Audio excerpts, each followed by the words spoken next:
Okay, welcome everybody. Time to start. So as usual, for those of you who are online, you are on a webinar mode, which means that your mic and camera are automatically switched off. If you have any technical issues, you can report using the chat. And otherwise, if you have questions for today's speaker, you can use the Q&R or Q&A, depending on whether you have the French or English version, Q&R or Q&A tab. And then we will allow you to switch on your mic and camera such that you can ask your question directly to our speaker. And now I give you the floor to introduce Olivier. Thanks a lot. Okay, thank you. So thanks for coming. Today we're welcoming Olivier Penacchio. So Olivier has a background in pure mathematics. He did his PhD in Toulouse and Nice. Then he went for a postdoc. He switched to computer vision and artificial intelligence as a postdoc in Barcelona. So then he became a biologist. And so he was more and more interested in defensive coloration in prey. And then so he did a postdoc in St. Andrews on camouflage and then on warning signals and aposematism. Now he's on a fellowship in Barcelona, but still working with St. Andrews in Scotland. So he's really now working in computational neurosciences, but his work is really interesting, I think, to our community for the study of intra-specific communication signals and anything involving vision with a very interdisciplinary aspect, which is great. So, Olivier, the floor is yours. Thank you very much, Mathieu, and thank you for the invitation. So, what I would like to give today is somehow a visual, perceptual account of warning coloration in nature, so animal warning coloration. The question of warning coloration was a puzzle for Darwin himself, in the sense that he had this intuition that very bright, vivid, contrast coloration were important for sexual selection, but you could also find this kind of coloration in caterpillars. So in that case, you have to rule out sexual selection. So if that's not sexual selection, that can explain this very stripy, conspicuous coloration here. What can it be? So when asking this question, Darwin said something to Wallace, who was very interested in the question, and had this intuition that in that case, caterpillar had this vivid, conspicuous coloration, just to advert potential predator that they are well defended. So they are toxic, they are unprofitable. Yeah. So Wallace's intuition was that this type of coloration, that's not sexual selection, is really about saying predator, I'm different, don't eat me. That's a win-win strategy. Don't eat me, that will be better for me, and that will be better for you. So since then, the system has been a bit more clearly defined. So warning signals are defined as distinctive conspicuous colors, orders of behavior, to inform predator that the prey is unpleasant or unprofitable to eat. And this association between a defense or unprofitability and this type of phenotype is called aposematism. So aposematism is made of two words, apo, which means away, and sematism, which means signal. Yeah? So that's a signal to stay away. So in spite of aposematism being a testbed for the theory of evolution since more than 1 century now, we don't have a full characterization of what makes an effective warning signal. So why, for example, here stripes with a bright contrast, or why orange. So what I wanted to do in this work is try to understand whether you can find common principle, general principle in the design of warning signals. So if we look at different warning signals in nature, here in different taxa, we see that there is a huge diversity, but also we can find some intuitively, subjectively, some commonalities. So for example, there are often patterns of spots or patterns of stripes. The contrast between black and yellow, or black, orange, black, red is very often present. So that's for different taxa, but even if you look within Lepidoptera, you can see that there is a huge diversity, but still you find some commonalities in terms of pattern of spots and stripes.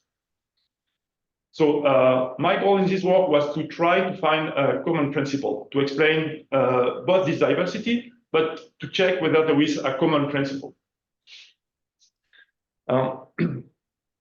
So the question is how to address this problem. So there is a situation that there is something common, maybe a principle common to all this coloration, but the question is how to address this, how to tackle it. And the idea is to look obviously in the brain of the receiver of the signal. So if the signal has need to have an effect on the receiver, you need to look at the brain of the receiver of the signal to understand the signal. So you need to look at the impact of the signal on the receiver. In terms to understand that, you need to understand how the signal will is constrained by the mechanism in the brain of the receiver. So that's something called sensory exploitation that we will see in the next minutes. And also we know that the brain of the receiver is also constrained by what is present in nature, because there is a need to process efficiently what is in nature. So overall, to understand the coloration of aposematic animals, or warning signals, we need to understand this triad of the coloration, the brain of the receiver, and how all that is linked to what you get in nature in terms of stimuli per se. So what we'll see in this seminar is we see that in 3 points. First, we'll see that warning signal apparently elicit a stronger response in the brain of the receiver of the signal. Next, we'll see that this is in line with the hypothesis that the signal are designed to exploit the sensory system of the receiver. And finally, we'll see the link with what you can find as stimuli in nature. So let's start with the first part. So here, the hypothesis is that the color pattern of aposematic Lepidoptera, or warning signal in general, elicit as different neural response in the brain of the receiver of the signal. So what you would like to do is to find a space of characteristics of the patterns in which you can make a separation between two categories, the category of aposematic and the category of non-aposematic animals. Yeah, and this criterion, this space of characteristic of feature, this feature space, would allow the receiver, the predator, to discriminate between what can be attacked and eaten and what should be avoided. Yeah. But if we look at the neuroscience aspect in the brain of the receiver, we can further refine this hypothesis by asking the different neural response to be something that is a stronger neural response, meaning that the cells are varying more. So I will explain that in detail. So here, for example, you will expect, if you find this kind of criterion, that you will find more activity. So I represent that here by spikes. So that's when neuron fire. So more activity for aposematic than non-aposematic stimuli. For one signal, you will get, in the brain of the receiver, you will get stronger neural activity, so more spikes. So what is the rationale for a stronger activity? Very often, aposematic signals, warning signals, are described using, they're described subjectively. So what's the first motivation for this work? So from the point of view of human perception, as with having high contrast or being salient, conspicuous, and all these adjectives, when you look in visual neuroscience or sensory neuroscience in general, correspond to a stronger activity. So meaning that something is signaled as being more salient, more conspicuous, because in your retinotopic map of the world, you get at the position of this salient object, you get more activity. That, for example, that can attract attention. Yeah. And another important point is that something is salient if there is more activity than what you get in the surrounding, in the neighboring areas. Because the brain is full of mechanisms to signal what is important, what is different. Yeah. So we'll see how that works. So more rationale for having a stronger activity. Warning signals are very often multimodal. And we know that when you add different signal in different modalities, what you get in the conjunction is a signal that is much higher than the addition of the signal in each modality. So for example, here, if you have a neuron here that is sensitive to different modalities, receiving something from a visual modality and a auditory modality, you have the response of the neuron when you have only the visual modality or only the auditory modality. But when you put the two of them together, you get a huge enhancement of the neural activity. Yeah, and it turns out that warning signals are very often multimodal. So we have a champion of multimodality, this grasshopper, which has very conspicuous coloration, yellow and black, hissing sound, chemical secretion, repugnant odor. So 4 different strategies to signal something strong.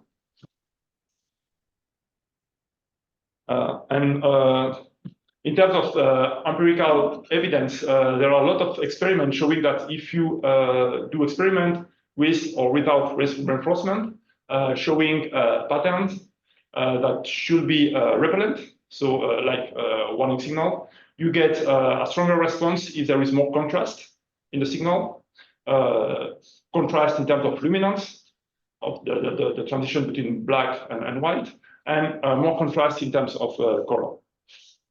Yeah, so that's in line also with this idea of having a stronger activity in the brain of the receiver.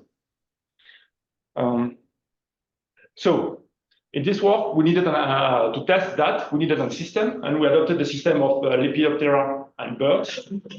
The reason for that is that this system is quite widely used in the context of aposematism. There is a wide variety of butterflies in museum, or Lepidoptera in general. Also in terms of imaging, because you need to image a lot of specimens. Butterflies are flat, so that makes it simpler. And for the receiver of the system, you need to have a model of the brain, and the visual system of the bird is relatively well characterized. So what we did was to build a database of aposematic and non-aposematic species. So to do that, we searched for the word aposematism in Google, and we found evidence. I mean, for each species we found, we had to find evidence of empirical evidence of rejection by the predator, by bird, or empirical evidence of toxicity.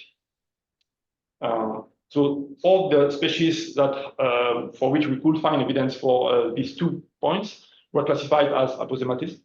And we find non-aposematic species, sympatric non-aposematic species, with also evidence of the non-toxicity and non-rejection by birds.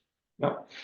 So that made a list of 125 species and 336 specimens.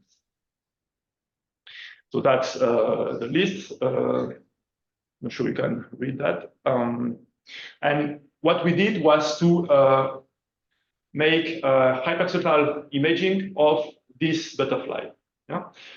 So hyperspectral is some kind of generalization of RGB image in which you have 3 channels. So for hyperspectral image, you have for each pixel, instead of having 3 channels, A, G, and B, what you have is a full continuum of description in different wavelengths. Yeah. So the complexity with hyperspectral imaging is that you cannot take a photograph directly, but you have to swipe on the image, and you're taking just one slit at a time. So it's on one line of pixel at a time. But for each pixel, you have a full description of the color at each wavelength. Yeah. So for each image, what you get, instead of an image with pixel with 3 dimensions, what you get is a full stack of dimensions. Yeah. So here is an image of the system. So what you get here is that the scanner just swipes on the butterfly, and you constitute the image step by step. So we went to different museums, and with that, we could make this database with more than 600 hyperspectral images. So all is freely can be freely downloaded and used. So the next step, so now we have the stimuli, the aposematic and non-aposematic Lepidoptera, so the warning signal and the signal of undefended species. The next step was to have a model of the visual system of the receiver of the signal, so of the predator. And in this model, we use 2 different parts. So what is the achromatic vision in bird. So that's mainly done using the double cones, and also color vision, which is carried through 4 different types of cone, different to different parts, sensitive to different parts of the visual spectrum. So I will explain this in detail. So first, before that, because it will be important later, I will make a digression into the concept of receptive field, because that will be very important. So the concept of receptive field is something very important in neuroscience to understand how the stimuli, the properties, different characteristics of the stimuli, visual, auditory, temporal, motion, etc., relate to neural activity. And the concept historically started more than 1 century ago. It was a bit less defined. It was not really precisely defined, but it was an area on the body of a dog that would trigger a scratch reflex. Yeah.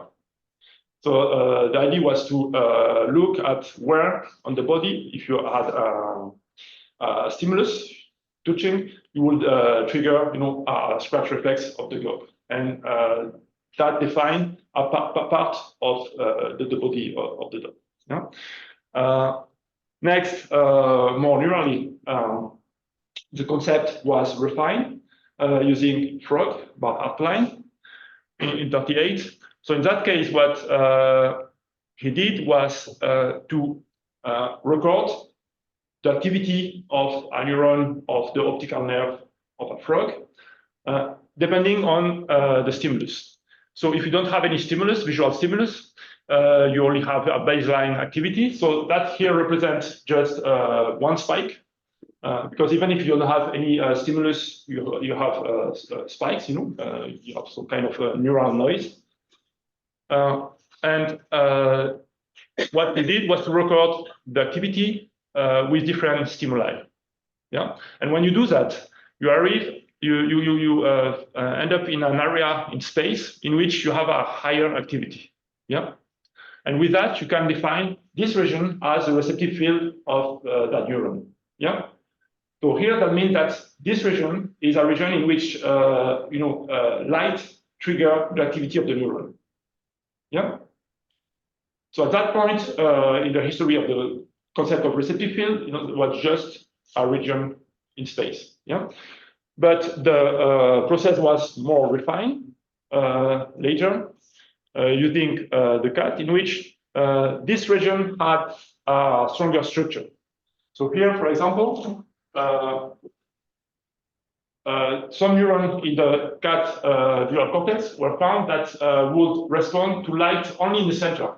So if you have light in the center but not in the surround, you will have the strongest response of the neuron. Yeah.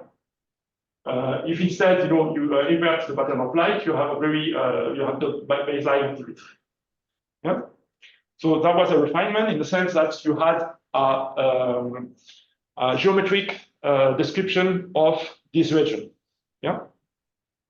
And that was further refined later by Hubble and Wiesel, who got the Nobel Prize for that, in the sense that they went further in the visual hierarchy and saw that one of the main components of the processing of luminance in mammals is to process, invertebrate in general, is to process edges, oriented edges. Yeah. So when you have a bar with an orientation at different spatial frequencies, you get some neurons that are sensitive to that. Yeah. So here, for example, this neuron here will respond strongly to a bar at that position and with exactly this orientation. If you change the orientation, the response is lower. And if you go away from this orientation further and further, you get zero response. Yeah. And that's built as a hierarchy because you can understand this neuron as the summing the activity of the neuron we have seen on the former side.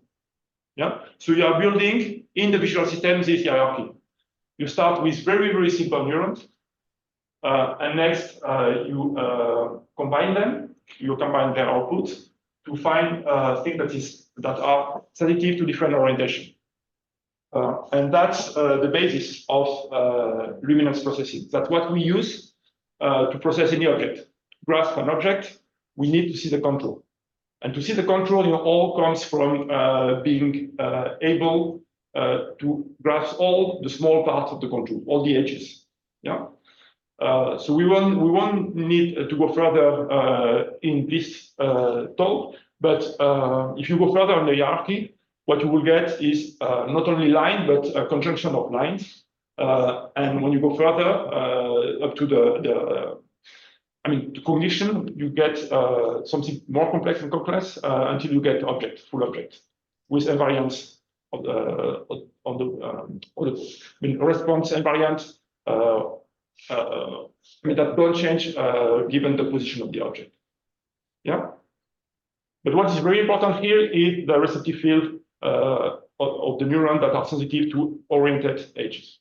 Yeah, we'll use that throughout this the full presentation.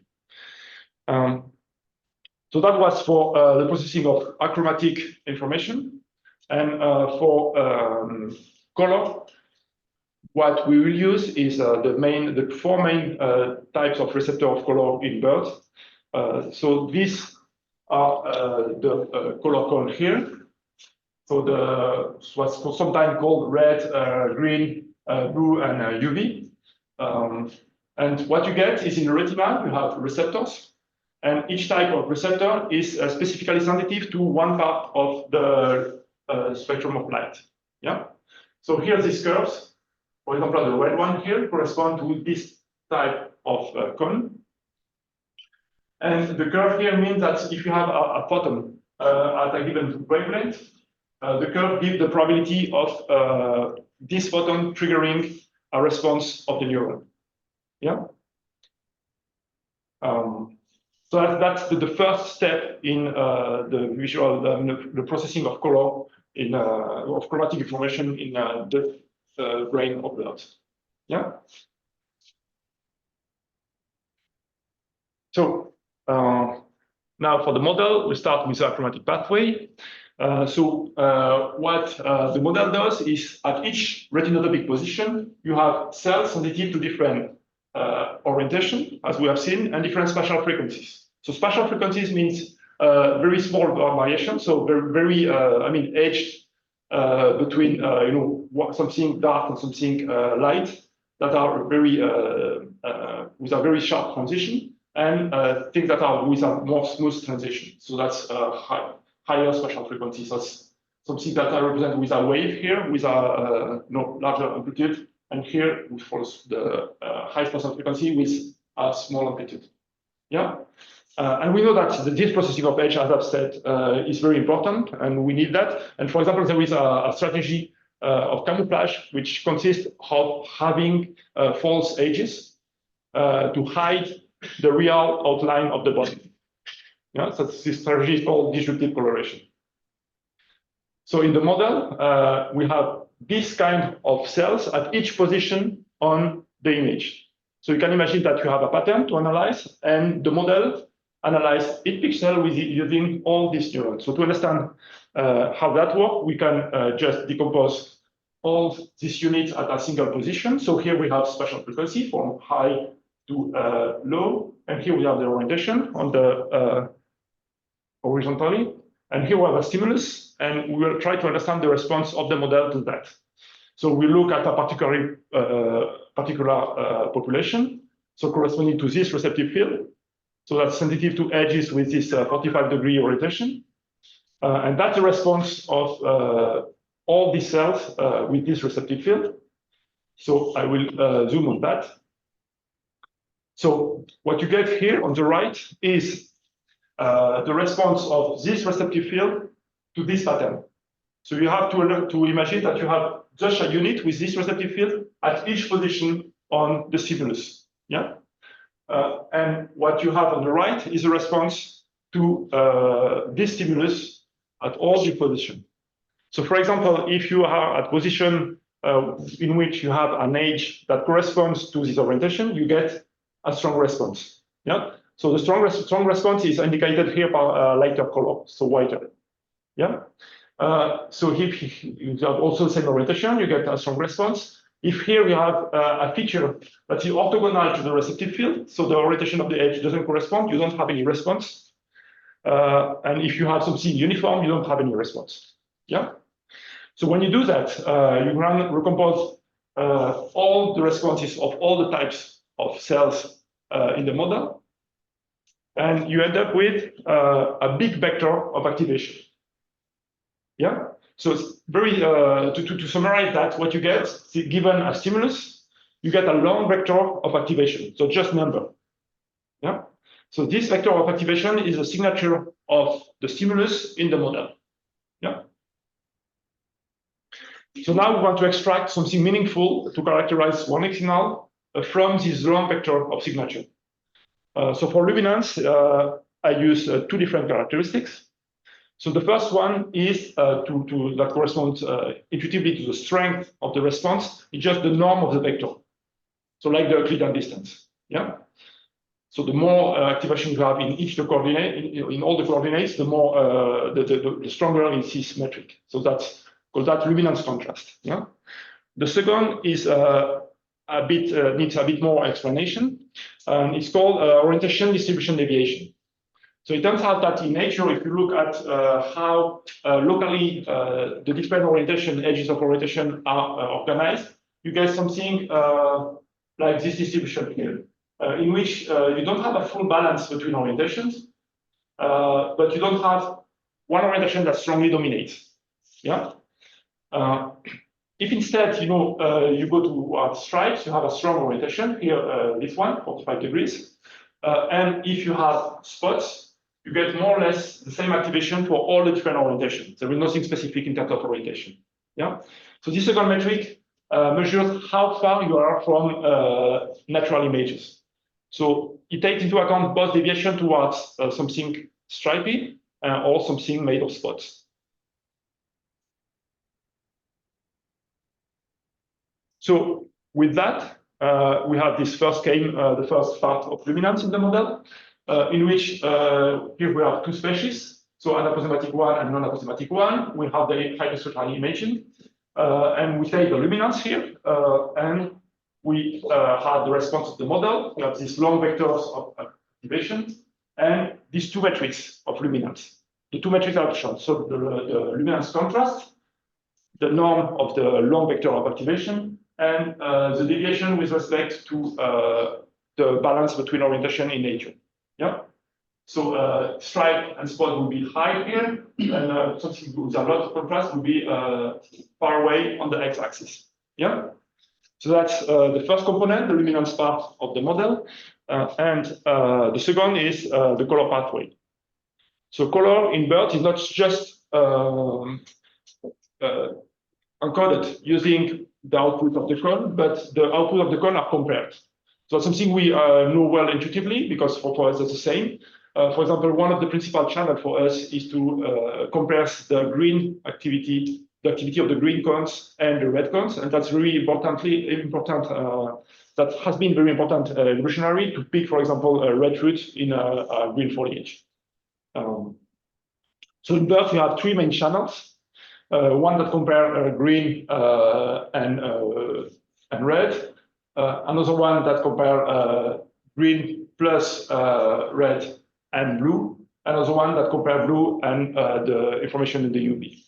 So all these green, red, and also has to be taken a bit. That's just a useful description. Those are not really red, green. These terms are just to explain it. So that's for the color part of the model. So the same, that these two species here, we convert them into the information, the response of the cones, and we look mainly at the red-green opponency. So different between the green and red channel. And we have long vector of activation, and here again we take the norm of this vector of activation. And with that, we get a single metric for color, in which the higher the activation, the higher you are on this axis. Yeah. So when you take all that together, you have three different dimensions, and you get a three-dimensional feature space based on the activity of the model. Yeah. 2 dimensions of which came from luminance, and 1 dimension coming from chromaticity. So that's the result doing that. So here in blue, we have the metric, the value of the metric for the non-aposematic undefended species. And in orange, we have the metric for the defended species. So we see that there is a very nice separation for luminance contrast, orientation distribution, for color. And when you combine the 3 metrics together, you get this 3-dimensional space here, in which all the undefended species, or most of the undefended species, are confined to the low value in the space here. So that will be this pyramid here. And the aposematic species are beyond that. Yeah. So that corresponds to this idea that you have a criterion to discriminate just in terms of category between defended and undefended, just based on very low perceptual information. Yeah. But as you can see, that's not a space adapted for identification. For example, you have here 2 species that are very different perceptually, that are the same space, same place in the space. Yeah. So that's a space that can be more for discrimination than identification. Yeah.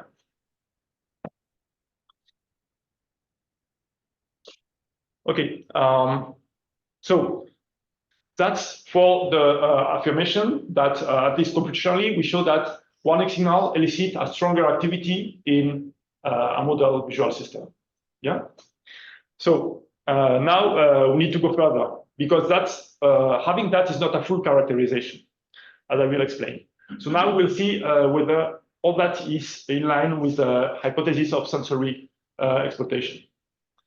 So the idea here is that we have seen that this warning signal impacts the brain of the receiver, but that could only be a partial characterization, because what we have seen that we have this part here of a strong activity, and we have seen that warning signals are included in this.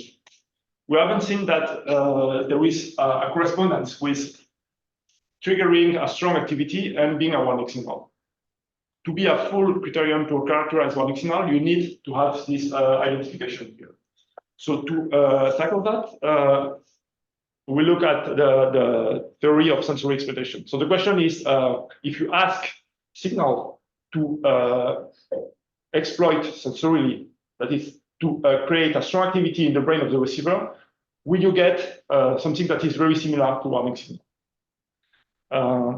So sensory exploitation refers to the phenomenon in which some trait and behavior exploit pre-existing bias in the brain of the receiver, and it has been mainly used in the context of sexual selection. So here is an example, one example of the tubular frog, in which should be a sound here. Well, very low sound here. So anyway, I explain it. So what you have is in the tubular frog, you have two kinds of galls made of what is called a wine and a chuck. And you can see that if you add a chuck, I mean, if you male add a chuck, they are more successful in finding mates, even if that they are more detectable by predator as well.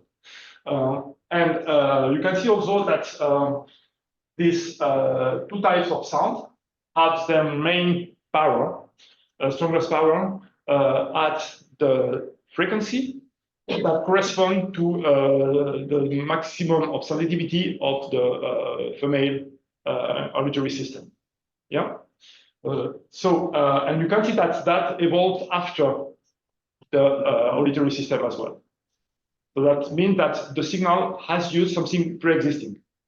So there is a very nice account of this story in Ryan's papers.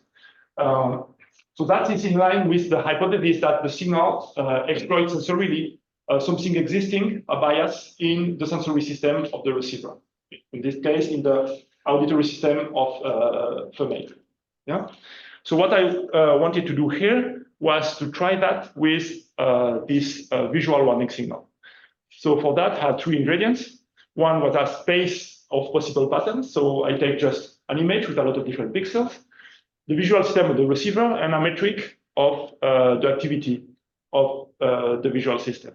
And what I wanted to do was to here optimize the pattern in just a way in order to get more and more activity in the brain of the receiver as measured by this measure of activity. And the measure of activity is the measure we have seen in the first part. Yeah. So what you want to do is to change to look at which pattern here create more and more activity. Yeah. I did that computationally. So instead of doing the physiology in the brain of the bird, what we do is to use the model for doing that. So mathematically, you optimize, you try to find the pattern here that maximize the activity in the model. Yeah.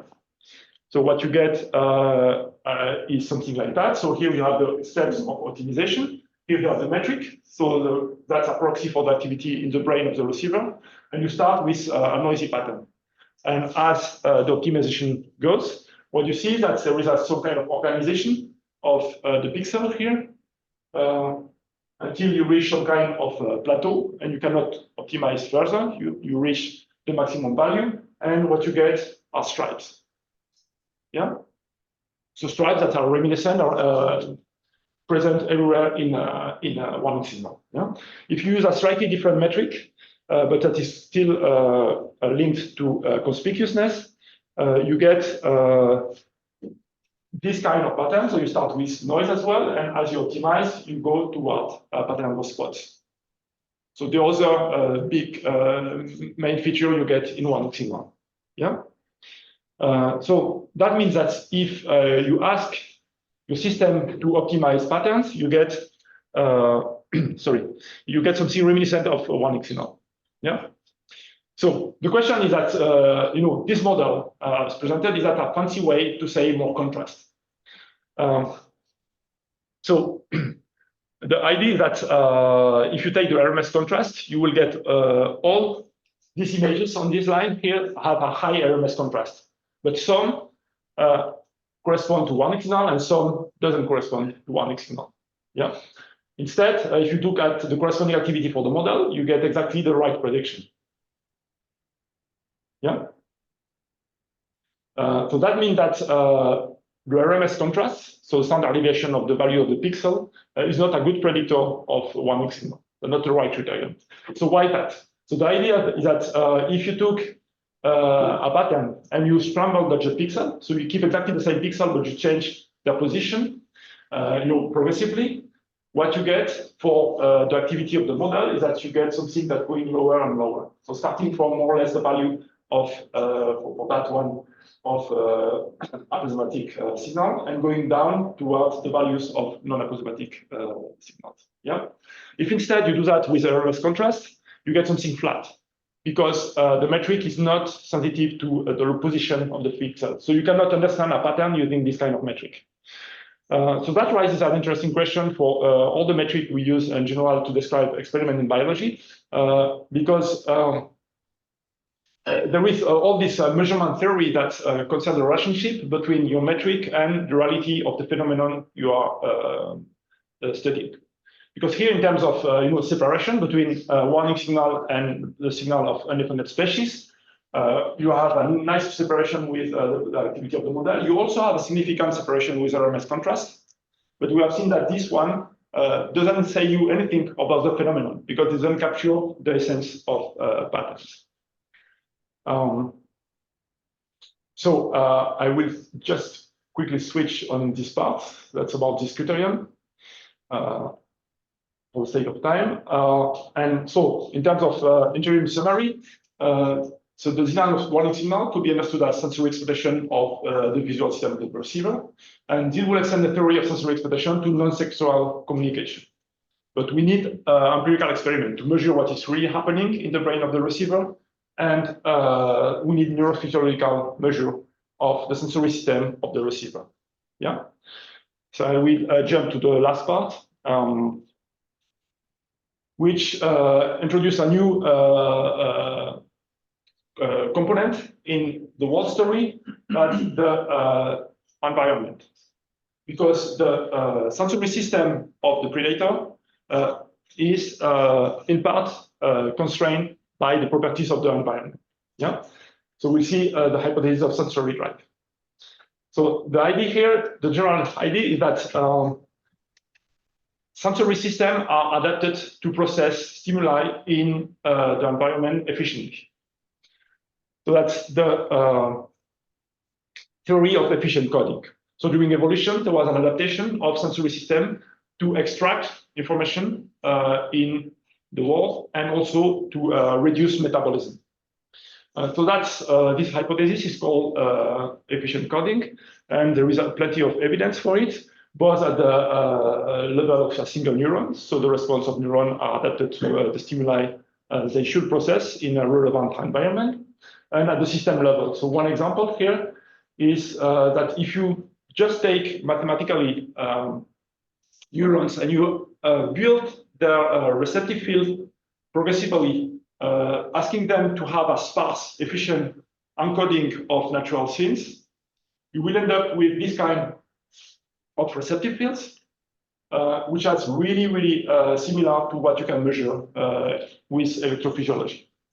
So just asking a system to be efficient, you will end up with what you find from physiology. So these are the first stages of the sensory system. Yeah.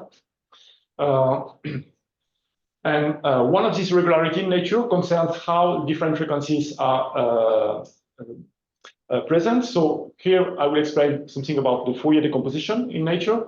So if you have a scene here in a natural scene, you can decompose this sample here has a sum of different of waves of different frequencies, some of low frequency, some of high frequency. And what you will see consistently is that you have more amplitude, more power at smooth variation, low frequency, than high frequencies.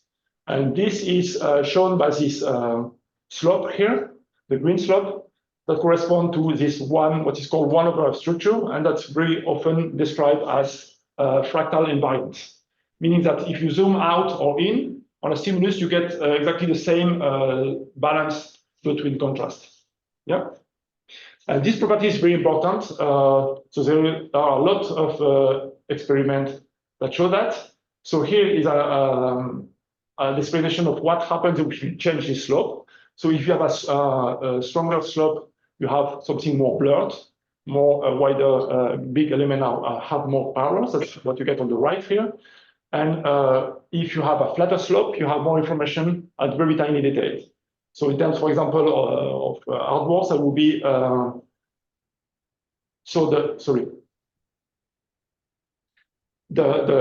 something with a natural slope will be something like a painting from realism here, for example.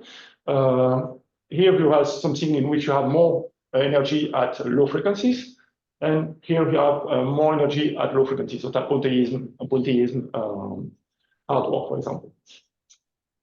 And we know that there is a better discrimination when we are presented with stimuli that have the statistic of natural images with this kind of slope here. And there is also an ocular dominance. So this kind of images here will dominate over the other ones in our brain. So we'll focus on this image instead of this one or this one, just because this one is more natural. So that's something that's used by artists. For example, artists don't use the statistic of faces when representing faces, for example. They use the statistic of natural images. Yeah. So if you look at all the classical painting of faces, you will get something that is more similar statistically to what you get in nature than what you get on a photograph, for example. And this is in line with sensory exploitation. So here there is a work by Julien Relou in which he found that when you look at the spectral slope, so this slope for male darker in the environment, there was a correlation between the slope of the male and that of the environment. If you take the hypothesis that females are adapted to the slope of this environment, that's in line with the idea that we have a sensory exploitation of the type of slopes that are preferred by the female. Yeah.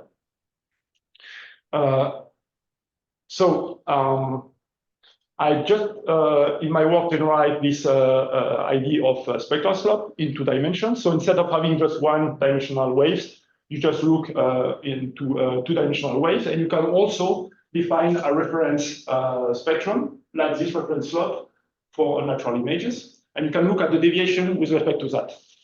So what you do is every time you have an image, you compute this Fourier decomposition for this image, and you compare this decomposition to your reference slope, and you get the difference gives you residual, and you sum all these residual, and you have a single number that give you deviation with respect to nature. Yeah. And if you look at that, and you look, for example, at graphosome and a controlled non-aposematic species, like Palomona placina, what you get is that this metric that compute deviation from nature is much higher for graphosome than for the undefended species. So if you look at the decomposition, we'll get a small deviation for the undefended species and a higher deviation with respect to nature for the graphosome. Yeah. And with exactly the same metric, because this one is not a biologically plausible metric, there's a description of the statistics. You get a nice account of the history of painting. So That's here on the x-axis you have time, so the years, and here we have the metric. And here all the points represent the average of the metric for a lot of paintings of that year. So I analyzed more than 100,000 paintings. And what you get is that in agreement with the theory of aesthetics, that mimetism was what artists were trying to do when doing their work. Until the mid of the 19th century, you get something going down, so closer and closer to nature. Yeah, because this metric is deviation from nature, so closer and closer to nature. And at some point, just after the eruption of photography, just go away from this from nature and going up and up. Yeah, so different art periods. So for example, at the bottom you have realism here, symbolism, and when you go up, up to pop art, you just go away and away from nature. That can explain a lot of things in architecture as well. So with exactly the same metric in which you make the difference between graphosome and undefended species. And that's important also in photosensitive epilepsy. So to finish, if we look at the three metrics we had, and we add a comparison with our big set of natural images here in green, what we see is that the non-axiomatic in blue are toward the low end of the distribution for natural images, like here in black, or match exactly for this metric, meaning that somehow what you get with warning signal is that you're going to go away from what you get in nature. Yeah. So you make this distinction by going away from that. So that's in agreement with the hypothesis of sensory drive, meaning that what you get in nature is a reference for going out. So you can interpret this model as something tuned to nature, and a high activity in the model means that you're going away from nature. Overall, we are looking for a common principle to understand the design of warning signal, and sensory exploitation and sensory drive offer a good, promising framework for understanding that, in which warning signal elicit a strong activity in models, which themselves are, in the sensory system, which themselves are built to process natural stimuli efficiently. So what we need is to have empirical test of this idea. So I would thank all my collaborators, and I would like to thank you for your attention.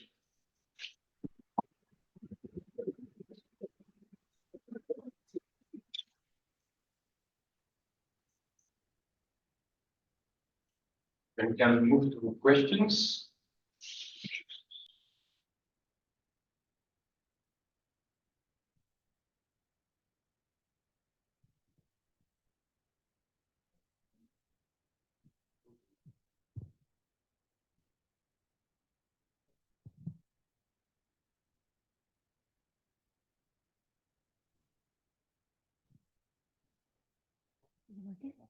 No.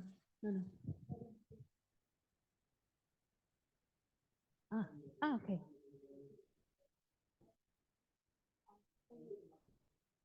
For that talk.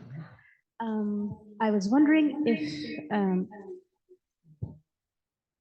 your model, in your model,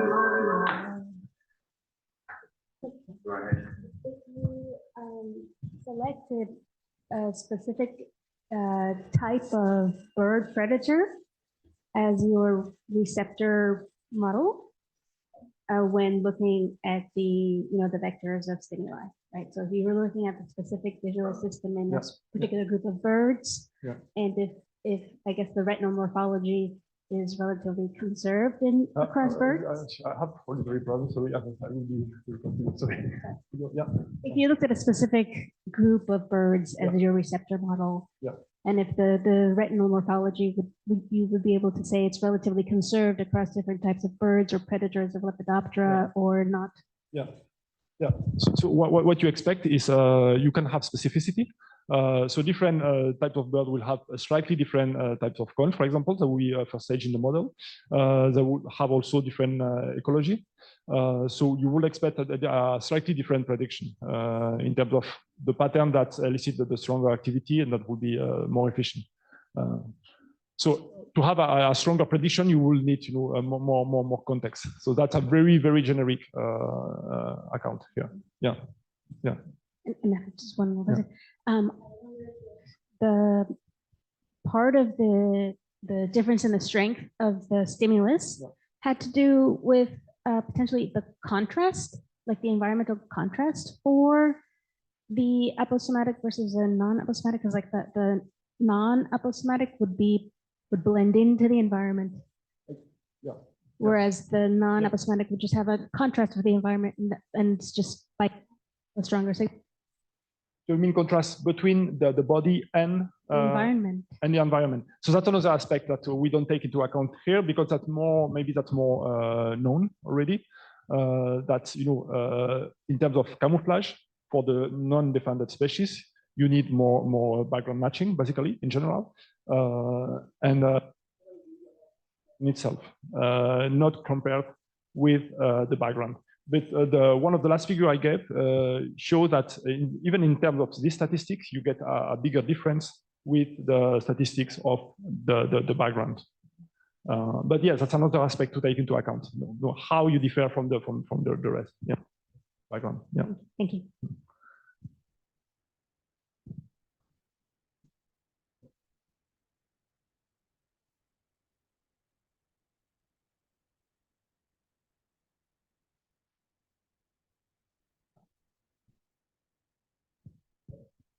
So you took a picture of the two sides of the wings of the butterfly. Yeah. So did you detect any differences in the pattern? Yeah. So I didn't explain that into detail, but what we do for the metric for each specimen is to average across dorsum and ventrum, across both sides. So we did that because we didn't have a strong hypothesis on which part should be more visible. And when analyzing them separately, we found that some species, I mean, the distribution was almost trimodal. So with some species having higher higher signature for the dorsum than the other for the ventrum, and also were in the middle. Yeah, yeah. But I suppose that the other problem that we wanted to contrast that to the ecology of these different, but we didn't find enough data for doing it. Yeah.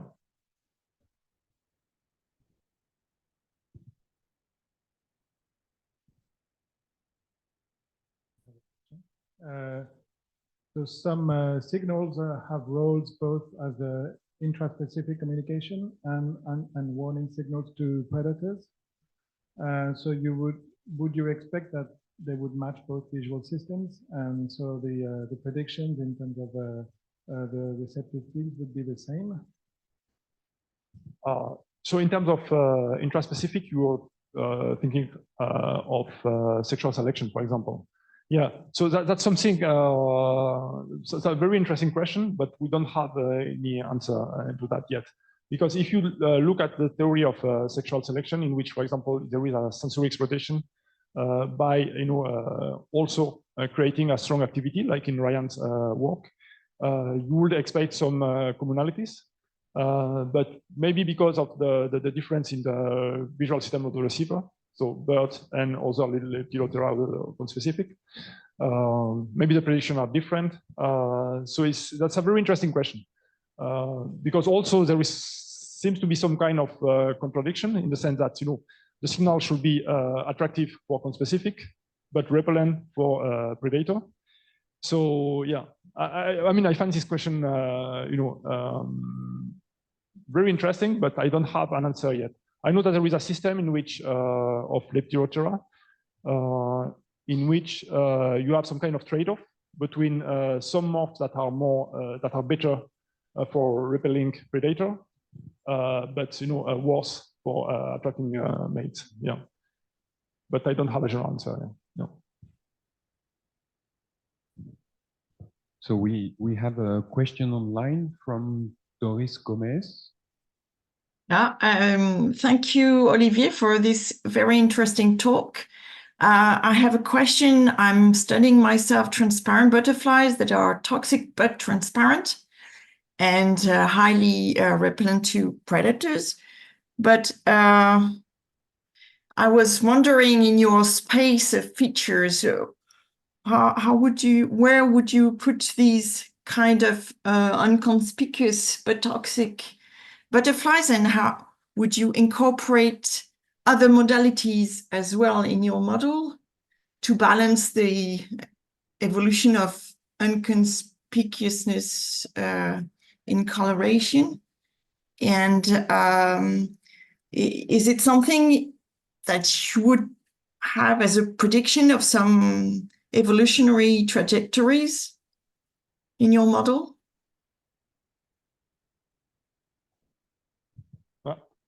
I've understood the question properly. So I have a problem with recorded sound. But the question is about transparency. If where transparency could be shown in the model, or yeah, like where do they stand in the space of features? And do you need to incorporate other modalities to account for their being inconspicuous in coloration, but toxic and really efficient? Yeah. So I mean, if I don't know the species you're talking about, but if they have no warning signal in other modalities, obviously here you could add the same consideration for olfaction, for audition, and so on. So are you talking about a multimodal, I mean, a species with multimodal warning signals, or? Yeah. Yeah. Yeah. So in that case, you would expect, you have the same theory of efficient coding of auditory stimuli, or even of odors. So all the stimuli you have in nature are generally encoded efficiently, and you will expect, auditory warning signals or olfactory warning signal to elicit a strong activity in, the auditory system or the olfactory system. Yeah. Okay.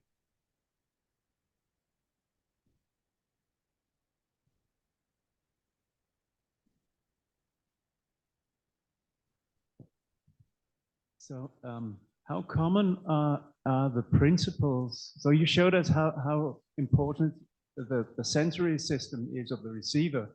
So I was wondering, how common are the principles across the phylogenetic tree? So you could imagine that, like us and birds are relatively similar, and we respond to dots and stripes, but would, I don't know, spiders respond to spots and stripes as well? So the thing that you could expect something different in different niche, for example. Yeah, but there is something clear that in terms of statistic of natural stimuli, you get a lot of commonalities. So, for example, what I have explained about the Fourier slope is something you find, in the landscape in Montpellier, but also in the desert, in Northern Europe. And information from this and to adapt to these statistics, which are quite common. So, for example, this 1/f properties, you can, I have even if system is totally different from a primate visual system. So just because you have this commonality in the natural environment, you would expect the same mechanism to work for a lot of different species. So I'm not sure that the very tiny data that niche will make a big difference.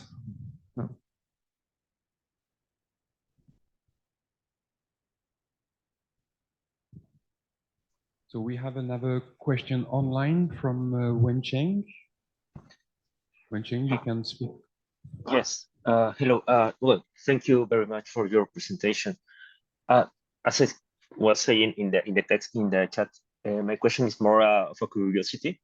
Once you got a model that gives you the most likely patterns of high neural excitation, did you test these patterns on a real bird populations? For example, I don't know, painting patterns that do not exist in reality. I mean, that you know that there are no real butterflies, for example, but that are purely modeled and measured that if this really was the expected interest. And I don't know, I know that maybe it's not your I mean, I was asking because I have another question on my mind that such as whether the response to patterns increases over the lifetime of the species or whether it changes seasonally, for example. Oh, thank you.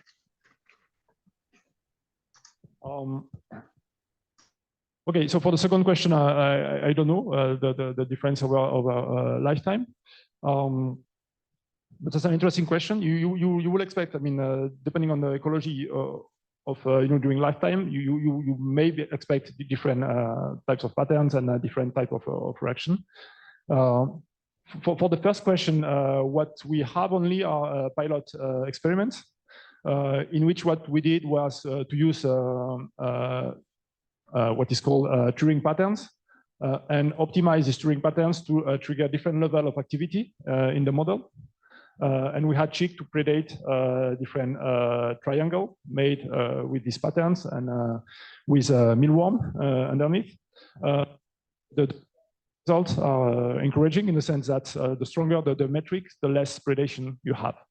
But all that is quite preliminary. Oh, I'm sorry. I don't know if I can make a little question, a little extra question.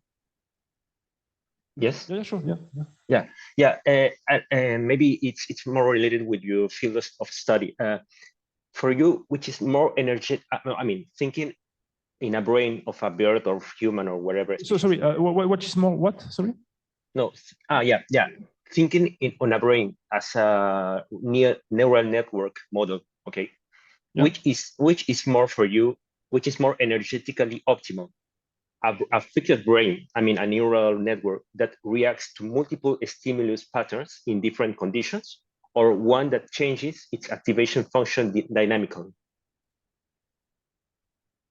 Just could you repeat the last part? Sorry, what changes if its activation functions, for example, dynamically? I am asking that because I don't, for a bird that have different patterns of identification of patterns in seasonally, I was wondering to know if the brain, I don't know, the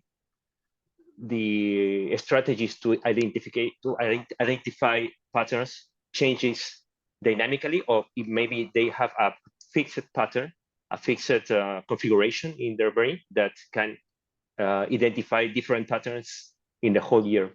No, I don't know. Maybe it's a weird question. Well, sorry. Yeah, no, well, I mean, what you have in terms of perception is what is called a search image, in which, when you take, a human subject or an animal that searches for some kind of prey, this kind of prey is better found than other types, yeah? So if you, for example, if you are a prey, it's a good idea to change your aspect because you are outside this kind of search image. But that's a very, I would say, psychological concept in which you can have, you have empirical experiment showing that this concept of prey image, of search image, but we don't know much about the neural correlate of that. Yeah, I'm not sure that answer your question. Okay. So thank you for your talk. So you said you take the deviation from natural scenes as the residuals as you show on your model, but do you, this natural scenes, this habitat, do you take in account the ecology of the species and measure different type of habitat, or you use a general natural scenes to study that? Yeah, so that's very interesting. So here that's totally generic.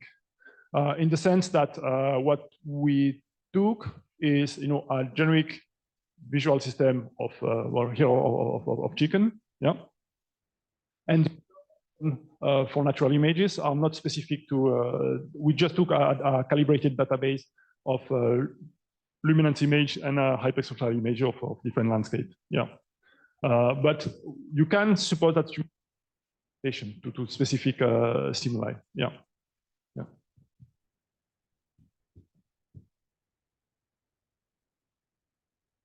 Another question. It's quite maybe trivial, but quite a few insects use just pure black coloration as what we think is a warning signal, but pure black is not patterned. So it probably has no effect in your receptive field, but it deviates from natural scenes. So how do you consider that?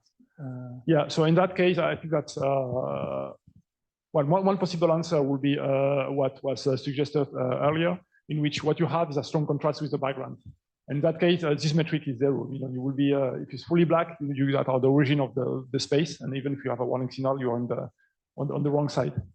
Yeah, yeah. So that will be contrast with the background. Yeah, yeah.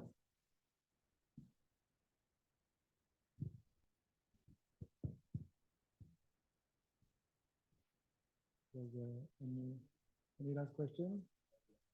Oh. So we have a last question online from Ricardo.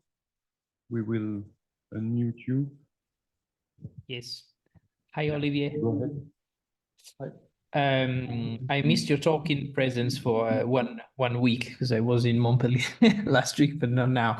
So I was curious to know whether you can include, maybe it's completely stupid idea, but include in your space that you are exploring with your model also non-visual cues like I don't know, sounds or particular behaviors, which are quite important for anti-predator defenses. In a sort of like multi-dimensional space, or if it's completely awkward idea.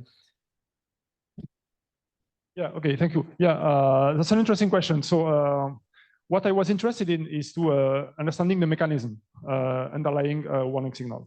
Yeah, so not only a predictor of a warning signal and signals of independent species. So in that sense, to keep, I mean, to stay within the mechanistic logic, adding, for example, other modalities will be okay. For example, for audition, you know that you have regularity in natural sounds, biotic and abiotic. You can compute the deviation with respect to these regularities. And combine that, adding dimension to the space. For behaviors, that's a bit more complicated because you don't have, at least I don't have a full grasp of the neural correlate of this different behavior. But sure, if you want to classify, to make a big classifier, you could add as many dimensions as needed. Yeah. Great, thank you. Okay, so thank you very much, Olivier.